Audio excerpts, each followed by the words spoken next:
नमस्कार दोस्तों, कैसे हैं? आज हम आप लोगों को बताएंगे मरे हुए शव को क्यों अकेला नहीं छोड़ा जाता है।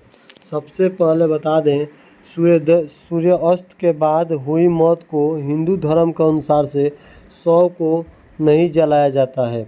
इस दौरान शव को रात भर घर में ही रखा जाता है और किसी न किसी को उसके आसपास होता रहना चाहिए। उसका दाह संस्कार अगले दिन किया जाता है।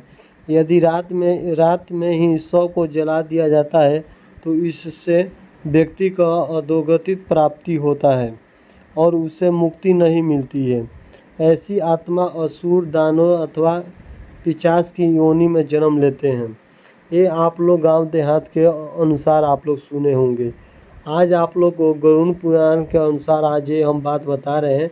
यदि किसी व्यक्ति की मृत्यु प्रचंड काल में हुई है तो प्रचंड काल के शव को नहीं जलाया जाता है। जब तक प्रचंड काल समाप्त नहीं हो जाता तब तक शव को घर में ही रखा जाता है और किसी न किसी शव के पास रहना होता है।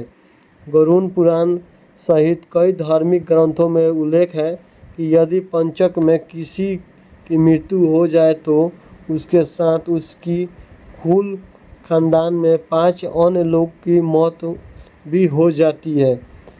इसी के डर के कारण पंचम काल के ख़त्म होने का इंतज़ार किया जाता है, परंतु इसका समाधान भी है कि मृत्यु के साथ आटे, बेसन या कुछ सूखी घास से बने 5 पुतले अर्थी पर रख कर इस पांचों का भी शव की तरह पूर्व विधि विधान से अंतिम संस्कार किया जा सकता है।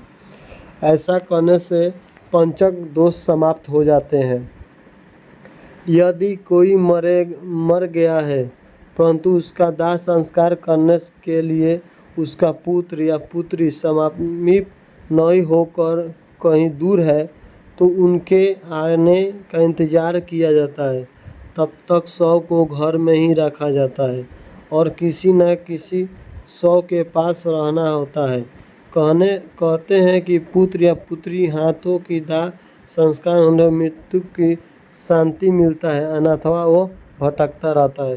शव को अकेले नहीं छोड़ने के कारण बताते हैं।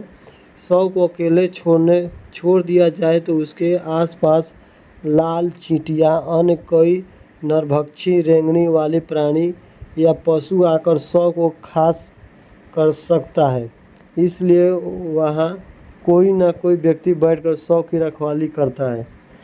रात में मृत शरीर के अकेला छोड़ दिया जाए तो आसपास भटक रही बुरी आत्माएं भी उसके शरीर में प्रवेश कर सकती है। इसके मृत्यु के साथ परिवार को भी संकट का सामना करना पड़ सकता है। शव को इसलिए भी अकेला नहीं छोड़ा जाता है क्योंकि मृत्यु की आत्मा वहीं पर रहती है। जब तक उसका शरीर नहीं जल जाता तब तक उसका शरीर से किसी न किसी रूप में जुड़ा रहता है। साथ ही वो अपने परिजनों को भी देखता रहता है। अकेले छोड़ दिए जाने पर उसका मन और भी ज़्यादा दुखी हो जाता है। हालांकि अधिकतर लोग गहरी नींद में चले जाते हैं, बहुत ज़्यादा स्मृतिवान या चेतावन की जात पाते हैं कि वो मर चुका है। यही मुख्य कारण है कि शव को अकेले छोड़ने से कोई लोग तांत्रिक कर्म करते हैं, उसके बाद आत्मा को संकट पड़ सकती है, इसलिए कोई शव को रखवाली करता है। यही जो कारण है, शव को मर जाने के बाद लोग रखवाली करते हैं और देखभाल करते हैं।